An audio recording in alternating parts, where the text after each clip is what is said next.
kwanza anatakiwa ampokee Yesu Kristo kama Bwana na Mwokozi wa maisha yake kwanza. Kinyume na hapo hamna maombi yoyote yanayosikilizwa. Kama umeokoka, umewaza vibaya, umenenda baba, umewaza mambo yasiyompendeza, kuna mahali umejikwaa, Biblia inasema ujitakase kwa kutumia damu ya Yesu Kristo na kwenda mbele zako na kumwambia Bwana, nisamehe, nimekosa. Damu ya Yesu Kristo itakusafisha. Waraka kwanza Yohana sura ya kwanza mstari wa 7.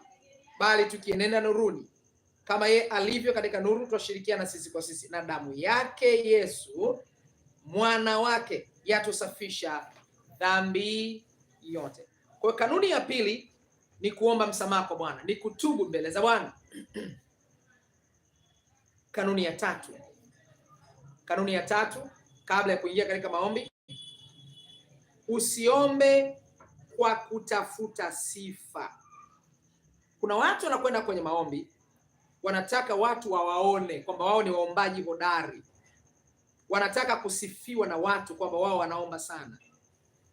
Ukitaka kusifiwa na watu, utaipata thawabu yako. Unajua thawabu, tafsiri ya neno thawabu ni malipo yanayotokana na kile ulichofanya. Ikiwa unatafuta sifa, thawabu yako, yani malipo yako, yatakuwa watu kukusifia, ndio umekwisha kupata thawabu yako, lakini kwa Mungu hujapata chochote.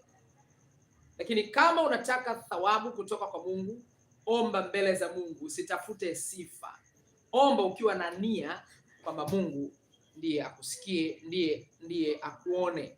Hata kama unaomba kwa sauti, lakini nia yako isiwe mtu kukusikia, iwe ni Mungu kukusikia. Mathayo sura ya 6 mstari wa 5. Tena msalipo msiwe kama wanafiki, kwa maana wao wapenda kusali hali wamesimama katika masinagogi na katika pembe za njia, ili waonekane na watu. Amina waambia, wamekwisha kupata thawabu yao. Mstari wa 6.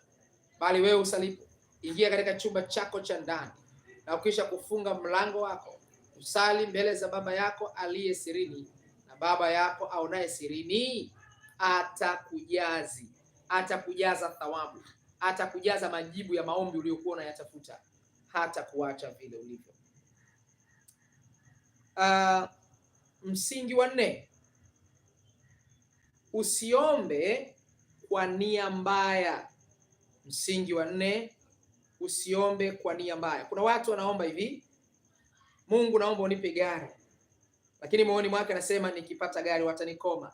Hautapata gari mpaka Yesu anarudi. Utaendelea kukaa katika baskeli yako na baskeli yako itaharibika na gari utalipata. Lakini mtu yote ambaye anaomba kwa nia njema, Mungu humsikia huyo. Yakobo sura 4 mstari wa 2 mpaka mstari wa 3. Mwatamani wala hamna kitu, mwaua na kuona wivu, wala hamwezi kupata, yani hamwezi kupata hayo mnayotafuta. Mwafanya vita na kupigana, wala hamna kitu, kwa kuwa hamuombi.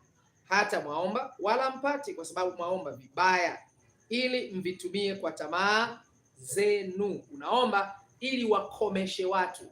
Unaomba ili ukipata iwe ndio mlango wa kubaka mabinti wa watu. Unaomba ili ukishapata ufanye waonee watu mitaani, wamwagie maji. Maombi ya namna hiyo Mungu hawezi kusikiliza.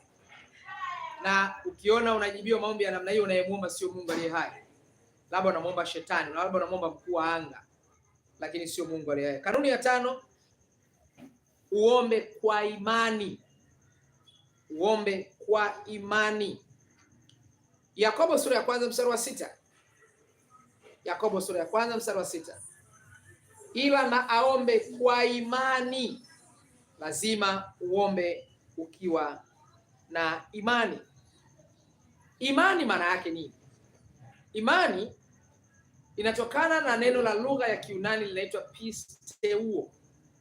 Maana yake kuweka uzito wote juu ya mwingine.